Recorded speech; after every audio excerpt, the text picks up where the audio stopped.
Hello, English learner friend. Welcome back to Talk EMA, your cozy place to learn easy English through real-life conversations while also learning how to take better care of your life. Hello, everyone. I am Jack, and today we want to talk about something simple but very important for your brain, your habits, and your happiness. Yes, and before we start, I want to ask you a small but slightly uncomfortable question, so be honest with yourself for a moment. The question is very simple. When was the last time you did something for at least 30 minutes that did not involve a screen and that you truly enjoyed? I mean a real hobby, like cooking a new meal, painting a picture, reading a book, playing music, gardening, fixing something at home, or practicing a sport outside. In other words, a moment when you forgot about your phone and just focused on one activity that made you feel calm and happy. If an answer came to your mind very quickly, that is wonderful, and it means you already have a healthy habit in your life. But if your brain is searching and you cannot find an answer easily, do not worry, because this episode is especially for you. Today, many people feel something that is often called brain rot. The phrase brain rot may sound dramatic or funny, but the idea behind it is very real. Imagine that your brain has been eating too much junk content for a long time, and now it feels heavy, slow, tired, and sometimes even a little sad. Maybe you know that strange moment when you close your phone after watching random videos for an hour, and you suddenly ask yourself, what did I just do with my time and my brain? Your body did not move, you did not work hard, but somehow you feel tired and your mind feels full. And the interesting thing is that many people say they're very busy and have no energy for hobbies. But if you check the screen time on your phone, the story can sometimes look very different. Your phone is like a very honest friend because it remembers every time you said, just 2 more minutes. And those small 2 minutes slowly connect together, and suddenly they become 1 hour or even 2 hours. That is why today we want to talk about something very simple that can protect your brain and your focus. It is not a magic pill, and it is not another productivity application on your phone. It is something very old, very simple, and very powerful. We are talking about hobbies. Many people think hobbies are just small and cute activities that you do when you have free time. But the truth is that hobbies can become one of the best defenses against brain rot. A good hobby protects your attention span and helps your brain focus on one meaningful activity. It also gives your brain real joy instead of the short and empty entertainment that comes from endless scrolling. When you practice a hobby, you feel more alive because you are creating something, learning something, or improving a skill. And there's another beautiful benefit for English learners. Hobbies can become one of the best and most natural ways to improve your English. For example, you can read books in English, watch tutorials about cooking in English, or follow music lessons in English. When you connect English with something you truly enjoy, learning feels easier and much more natural. So, if your brain always feels busy but not really happy, and you still want your English to grow, this episode is for you. Today, we're talking about hobbies versus brain rot. In other words, how the things you do in your free time can slowly destroy your focus or slowly rebuild it. And we will talk about this topic using English that you can actually use in real-life conversations. This episode is designed for B2 level English learners. That means the language will be a little richer and more natural, but we will still speak clearly and explain new words when necessary. If you are a strong B1 learner, you can also stay with us and practice listening. Some parts may feel a little challenging, but challenges are how your English becomes stronger. You can always listen again later, and each time you will understand more. And honestly, if you can watch many short videos in a row on your phone, you can also listen to one podcast episode that is good for your brain. That is a very kind and polite way to say, please stay with us and keep learning. Before we continue, we have a small request for you. If you enjoy learning English through real and meaningful topics like this, please like this episode and subscribe to the channel. You can also share this episode with a friend who feels tired of endless scrolling and wants to use their time in a better way. And we have a small challenge for you in the comments. Please finish this sentence. The hobby that protects my brain is... Or you can write another sentence. The hobby I want to start is... It can be anything that interests you. Maybe drawing, gardening, music, reading, cooking, dancing, writing, or learning a new skill. The important thing is to choose something that helps your mind relax, focus, and grow at the same time. When you write that sentence in the comments, you are not only practicing your English, but you are also sending a small and important message to your own brain that this hobby matters to you. And who knows, maybe your comment will also give other people new hobby ideas that they might want to try in their own lives. Yes, that is very possible, because sometimes one simple idea from another person can inspire us to start something new. Later in this episode, we will also have a calm and helpful word tour. In that part, we will look at some useful words and phrases from today's conversation. We will explain those words slowly and clearly. And we will give simple examples so you can understand them and use them when you talk about your own life in English. But before we go to that part, we should talk about something important. Yes, first we need to understand what this idea of brain rot really means. And we also want to explain why your phone is not always the main enemy. Sometimes the real problem is our habits and how we use our time. Let's start with that strange moment when you close your phone and your brain quietly says, I did not enjoy that at all. We mentioned the phrase earlier, but now let's talk about it more clearly. The phrase is brain rot. It sounds a little dramatic and maybe even funny when you first hear it. But many people actually feel this experience even if they never use that phrase. So let's make something very clear. When we say brain rot, we're not talking about a real medical illness. Brain rot is just a slang phrase that people use when they feel their brain is becoming slow, lazy, or dull. This feeling often comes from watching too much low-quality content online. It can happen when we watch too many random videos or spend too much time scrolling without thinking. Many people know this exact moment. It is the moment when you finally close your phone and suddenly think, what did I just do for the last hour? You feel a little empty inside. It is almost like your brain was eating junk food for the entire evening. I remember one night when this happened to me. Really? What happened? I started watching short videos on my phone, and I thought I watched for maybe 20 minutes. That sounds normal. But then I checked the time, and I realized it had been 1 hour and 40 minutes. Wow, that sounds like a very expensive brain rot package. Yes, and the strange part was that all the videos were random. Some were funny and some were interesting for a moment. But none of them were truly meaningful. And how did you feel when you finally put your phone down? I did not feel relaxed at all. Really? Yes, I just felt strange and tired. That is an important point. Yes, it wasn't body tired.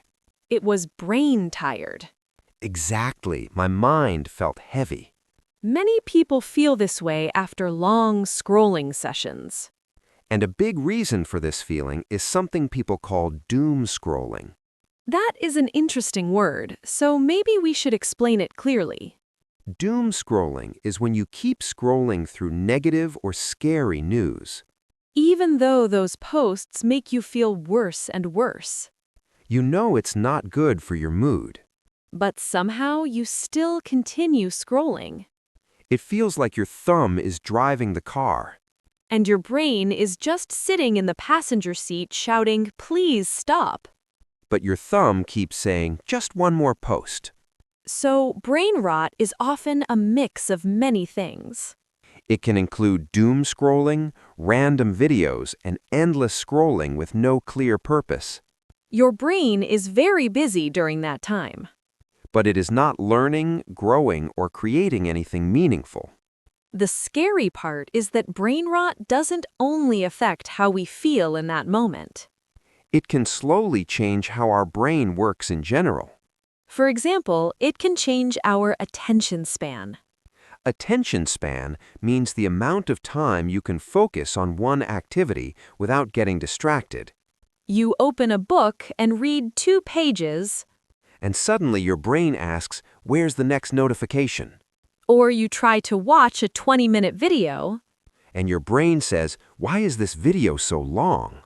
but earlier you watched 60 short videos without any problem. After those long scrolling sessions, many people say they feel mentally drained. Mentally drained means your mind feels extremely tired. Your brain feels slow and heavy.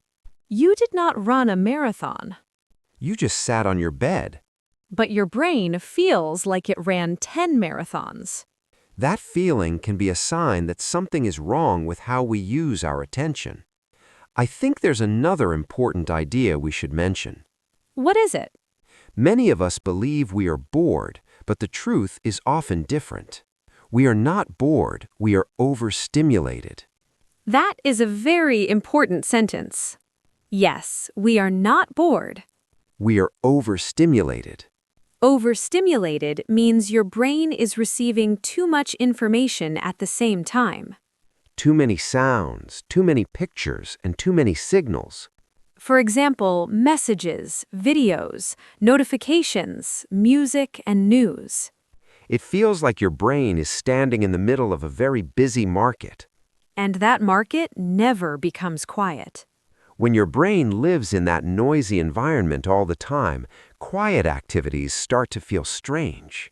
Sitting with a book feels unusual. Drinking tea and looking out of the window feels strange. Even having a calm conversation with one person can feel difficult. That is because your brain has become used to new stimulation every few seconds. So we say, "I am bored." But the real truth is that our nervous system is simply tired. And this is exactly where hobbies become very powerful. A hobby teaches your brain to stay with one activity for a longer time. It trains your attention in a healthy way. Instead of breaking your attention into tiny pieces. A hobby slowly stretches your attention span. And your brain becomes calmer and stronger. But some people might ask an important question. Yes, they might say something like this. I watch movies or play games to relax. Is that also okay? That is a very good question. And I think the answer depends on something important. The difference between healthy relaxation and escapism. Escapism is another interesting word. Yes, so maybe we should explain escapism clearly for our listeners. Escapism is when a person uses something only to run away from their feelings or their problems, instead of facing them and dealing with them in a healthy way. In other words, you try to escape from your emotions, but you do not really heal, grow, or understand what you are feeling. For example, imagine that you feel sad, stressed, or worried after a long day. Instead of resting your mind in a healthy way, you immediately open your phone or turn on the television so you do not have to feel those emotions. You keep watching videos or shows for many hours because you want to forget about your problems. That situation is a good example of escapism. In that moment, it may look like you are relaxing. But in reality, you are not truly resting your mind.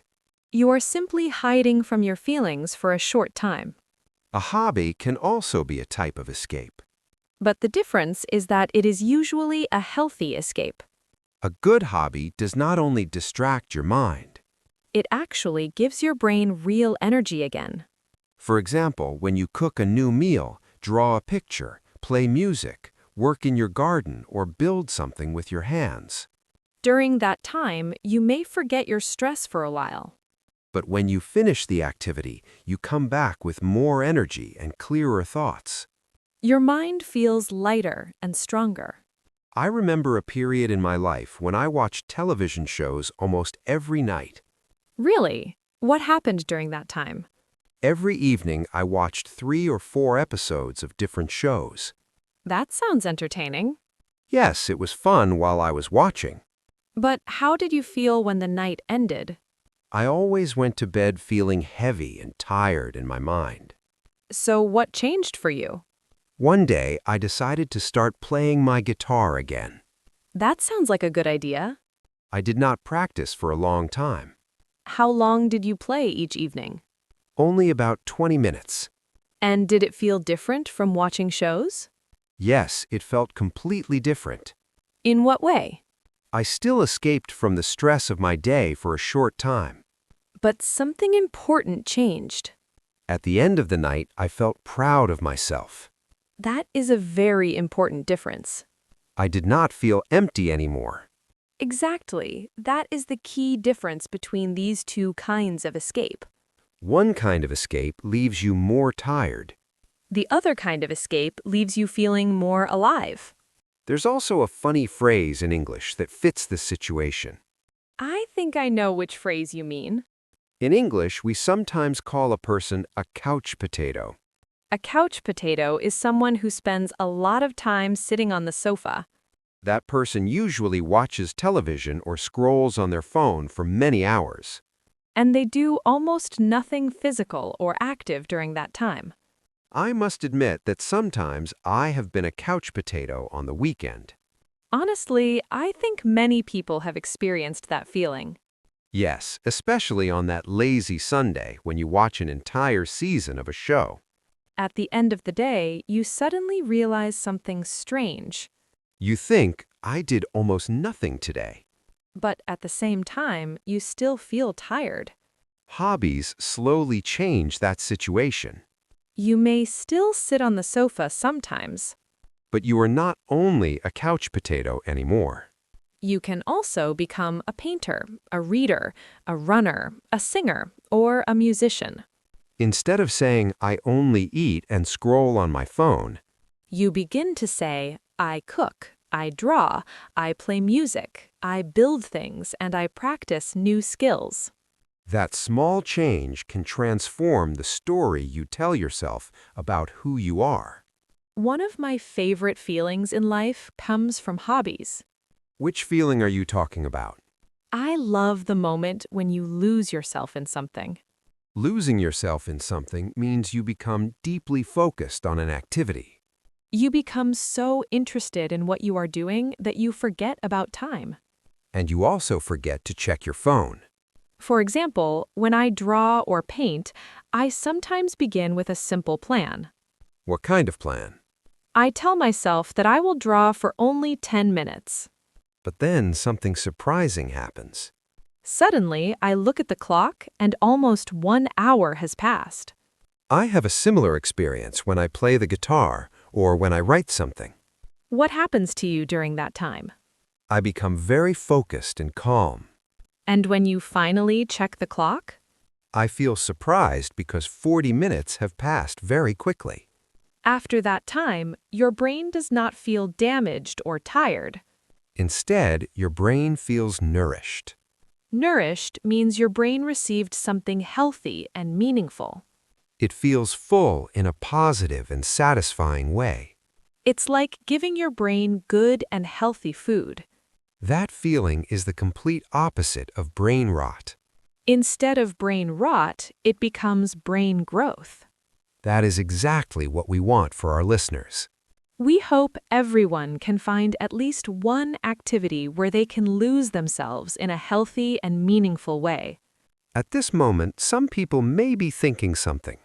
Yes, they might say, "This sounds nice, but I don't know which hobby to choose." That's completely normal. You don't need to find the perfect hobby immediately. You only need one simple activity that can bring some fresh energy into your day. That reminds me of a beautiful phrase. Which phrase do you mean? The phrase is, breathe some life into your day. That is a wonderful expression. When we say something breathes life into your day, we mean it makes your day feel fresh, interesting, and full of energy. It wakes up your mind and your emotions. The hobby does not need to be something big or complicated. It can be something very small and simple. For example, watering your plants and learning the names of those plants in English. It can also be 15 minutes of dancing in your room while listening to music. Or trying to cook a new recipe for dinner. Another idea is practicing a song or learning new lyrics. You can also write a short journal in English every night. The important point is that the activity is active. You are doing something, creating something, or learning something. You're not only sitting and consuming content. You are creating instead of only watching. And that small change can slowly make your brain stronger, calmer, and happier. If your whole day is only work, phone, and sleep, even a small hobby for 20 minutes can breathe new life into your day. When you repeat that small habit every day, those 20 minutes can slowly change how your whole week feels.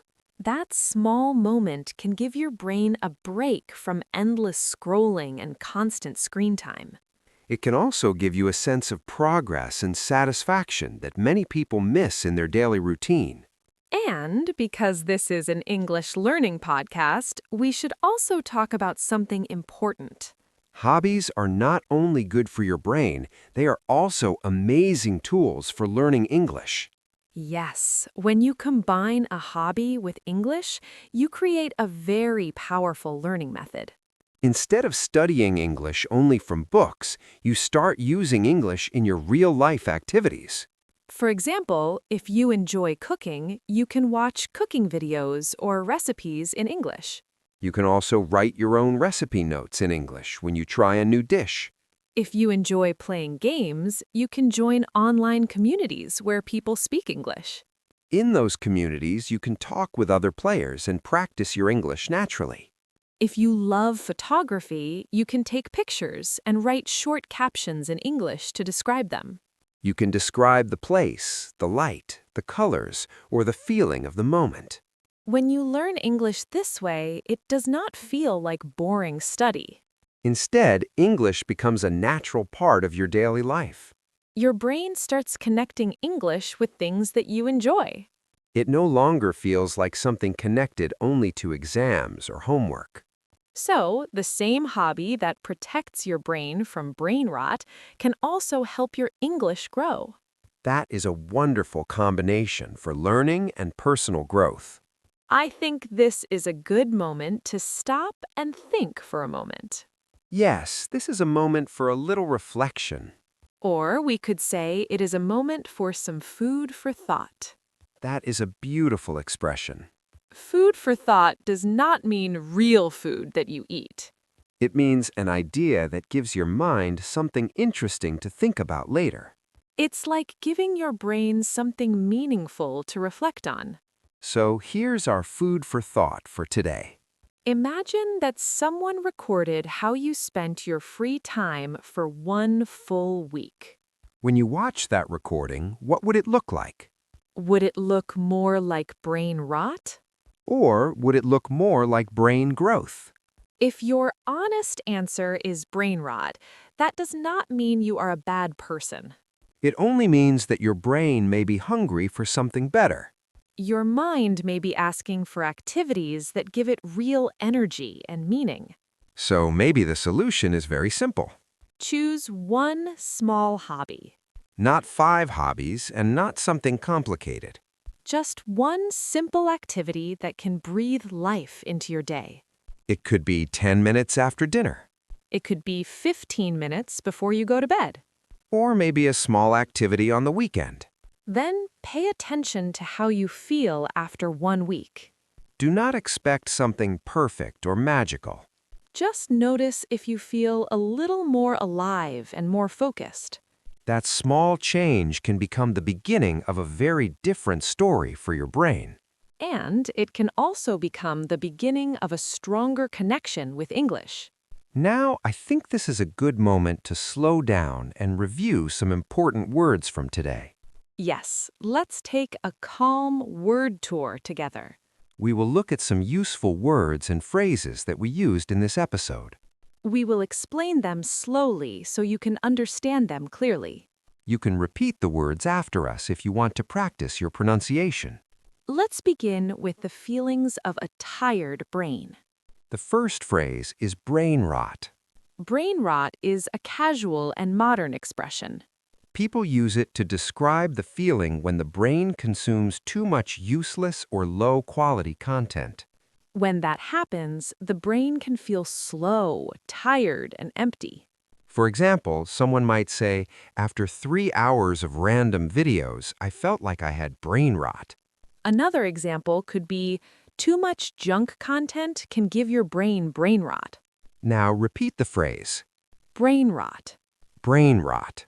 The next phrase we talked about is attention span. Your attention span is the amount of time you can focus on one activity without becoming distracted. Some people have a long attention span and can focus for many minutes or hours.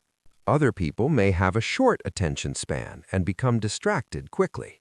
For example, someone might say, my attention span becomes very short when I feel tired. Another example could be, reading books regularly can help you build a stronger attention span. Now repeat the phrase, attention span. Attention span. The next phrase is mentally drained. When you feel mentally drained, your mind feels very tired and empty. You may feel like you have no energy left to think, plan, or make decisions. This feeling often happens after a long day of work or too much screen time. For example, someone might say, after a full day of meetings, I felt mentally drained. Another example could be, too much screen time in the evening can leave you mentally drained. Now, repeat the phrase with us. Mentally drained. Mentally drained. The final phrase for this part is overstimulated. When someone feels overstimulated, their brain has received too much information or noise. It can happen because of loud sounds, bright lights, too many messages, or too many emotions at once. When your brain is overstimulated, it may feel overwhelmed and tired. For example, someone might say, after the party, I felt overstimulated and needed some quiet time. This means their brain needed rest after too much activity and stimulation. Sometimes social media can make your brain feel overstimulated because it gives you too many images, sounds, and messages without giving your mind real rest. When this happens, your brain feels busy and full, but it does not feel calm or refreshed. Now, let's repeat the word together so you can practice the pronunciation. Overstimulated. Overstimulated. The next word we will learn today is escapism. Escapism happens when people use activities like watching shows, playing games, eating food, or scrolling on social media to avoid their real feelings or problems. In other words, a person tries to escape from stress or sadness instead of facing it and solving it. A small amount of escapism can sometimes feel relaxing. But escapism does not usually solve the real problem in your life. For example, someone might say, a little escapism can help you relax, but it does not fix your real problems. Another example could be, for some people, endless scrolling becomes a form of escapism from stress. Now, repeat the word with us. Escapism. escapism. Now, let's move to a funny and visual phrase. The phrase is couch potato. A couch potato is a person who spends a lot of time sitting or lying on the sofa. This person usually watches television or uses their phone for many hours. They also do very little physical movement during that time. For example, someone might say, "On Sunday, I was a total couch potato and watched shows all day." Another example could be, I do not want to become a couch potato every evening after work. Now, repeat the phrase with us. Couch potato. Couch potato. Now, let's learn a more positive and inspiring expression. The phrase is lose yourself in something. When you lose yourself in something, you become deeply focused on an activity. You enjoy the activity so much that you forget about time and everything around you. Your mind becomes calm and completely involved in what you are doing. For example, someone might say, "She lost herself in painting and did not notice that 2 hours had passed." Another example could be, when I read a very good book, I lose myself in the story. Now, repeat the phrase with us. Lose yourself in something. Lose yourself in something. Now, let's learn one final expression for today. The phrase is breathe some life into your day. When we say something breathes life into your day, we mean it makes your day feel fresh, energetic, and interesting. It wakes up your mind and gives you new positive energy. For example, someone might say, playing the guitar in the evening breathes some life into my day. Another example could be, even a short walk outside can breathe some life into your tired brain. Now, repeat the phrase together. Breathe some life into your day. Breathe some life into your day. That was our calm word tour for today. If you can use even a few of these words when talking about your hobbies or your daily habits, you are already speaking at a strong B2 level of English. Remember that you do not need to use all the words immediately. Even learning one new word or making one new sentence is already progress. Each small step helps your English grow stronger. And it also helps you think more clearly about your daily habits. Maybe tonight you can ask yourself a simple and honest question. The question is, did I give my brain real rest today? Or did I only give my brain more scrolling and more random content? If the answer is only scrolling, that is okay. Tomorrow is another day, and you can make a small change. You can choose one tiny hobby moment. It might be 10 minutes of reading, drawing, writing, or playing music. That small moment can breathe a little life into your day. Your brain truly deserves moments like that. And your English can also grow naturally inside those moments. This is Emma. And this is Jack. And you have been listening to Talk Ema. Thank you for spending this time with us. Keep learning, keep practicing, and keep taking care of your mind. Goodbye, everyone, and see you in the next episode. Your learning journey does not end here. To continue improving your English, you can watch the next video on this channel. We have also prepared more helpful videos for you to explore. Each video will help you practice English in a simple and natural way.